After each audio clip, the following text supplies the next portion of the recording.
இப்போ நம்முடைய தேவன் யார், எப்படிப்பட்டவர், அதை தெரிஞ்சுக்கணும்.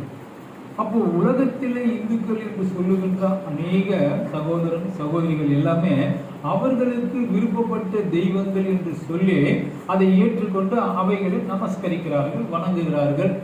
அதுக்கு உண்டான காரியங்களை அவங்க செஞ்சுட்டு இருக்காங்க.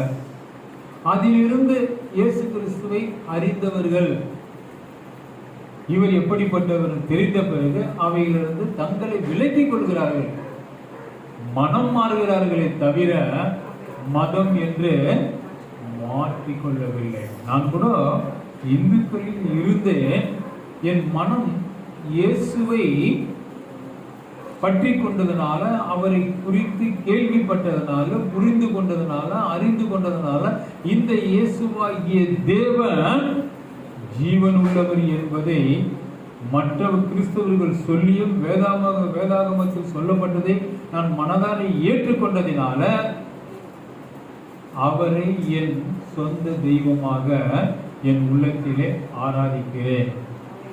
கூடுமானவரை அறியாதவர்களுக்கு வேதத்தில் உள்ள வார்த்தைகளை கொண்டு அவர்களுக்கு புரிய வைக்கிறேன். இதுதான் தேவன் நமக்கு கொடுத்த வேலை.